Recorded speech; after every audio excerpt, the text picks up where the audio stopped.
السلام علیکم ورحمۃ اللہ وبرکاتہ۔ پیارے سامعین و ناظرین، میں غلام مصطفیٰ ہوں۔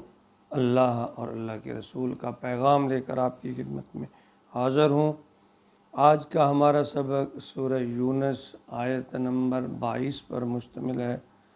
اعوذ باللہ من الشیطان الرجیم، بسم اللہ الرحمن الرحیم۔ هو الذی یسیرکم فی البر والبحر حتی اذا کنتم فی الفلک وجرین بہم بریح طیبۃ وفرحوا بہا جاءتہا ریح عاصف وجاءہم الموج من کل مکان وظنوا انہم احیط بہم دعوا اللہ مخلصین لہ الدین لئن انجیتنا من ہذہ لنکونن من الشاکرین۔ پچھلی آیت والے احکام کا تسلسل جاری ہے کہ انسان کتنا ناشکرا ہے، احسان فراموش ہے، مکر و فریب اور سرکشی کرنے والا ہے۔ اس کے ساتھ ساتھ اس امر کی بھی وضاحت ہے کہ انسان ہے کتنا بے بس۔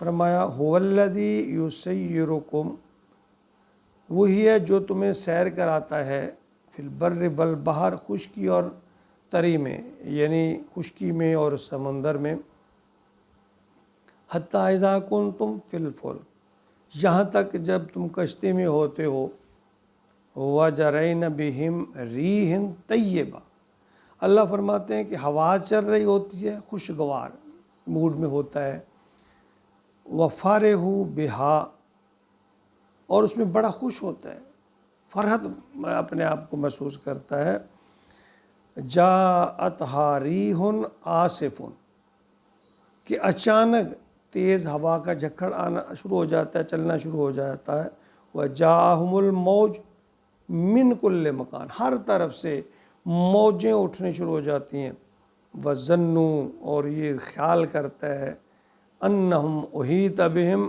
وہ گمان کرتا ہے کہ اب لہریں انہیں گھیر لیں گی، یعنی چاروں طرف سے لہریں اٹھتی ہیں، اور پھر خوف زدہ ہو جاتا ہے کہ اب تو بھائی پکڑ میں آ گیا۔ دعوا اللہ مخلصین لہ الدین، پھر کیا کرتا ہے؟ مخلصین لہ، دعوا اللہ مخلصین لہ الدین، اللہ کو خالص کر کر کے پکارنا شروع کر دیتا ہے۔ پھنس گیا نا اب، لئن انجیتنا، اور کہتا ہے کہ لئن انجیتنا، اگر تو اللہ تو مجھے اس سے نجات دے دے گا، من ہذہ، اس سے، لنکونن من الشاکرین، تو میں ہو جاؤں گا شکر گزاروں میں سے۔ یعنی پچھلی آیت میں بھی اسی کا ذکر تھا کہ جب مشکل آتی ہے اللہ کو گڑ گڑاتا ہے، یاد کرتا ہے، خالص کر کر کر پکارتا ہے، یوں ہی مصیبت ٹلی، رویہ بدل لیا۔ اور اس آیت میں بھی اللہ تعالیٰ ایک مثال دے کر فرماتے ہیں کہ جو سفر، وہ سفر خشکی کا ہو یا تری کا ہو، یہاں اللہ تعالیٰ نے اس تری کے یعنی سمندر کے سفر کی مثال دی ہے۔ کشتی میں سوار ہے، بڑے خوشگوار موڈ میں ہے، ہوا ہلکی ہلکی چل رہی ہے، اچانک ہوا تیز ہو جاتی ہے، لہریں بلند ہو جاتی ہیں، اور وہ سمجھتا ہے کہ اب یہ جو موجیں ہیں، جو لہریں ہیں، اب وہ اسے گھیر لیں گی سمندر کے درمیان میں، اب پکڑا جائے گا۔ پھر اللہ کو خالص کر کر پڑا، اللہ اگر تو مجھے نجات دے دے گا تو میں تجھے تیرا شکر گزار بندہ بن جاؤں گا۔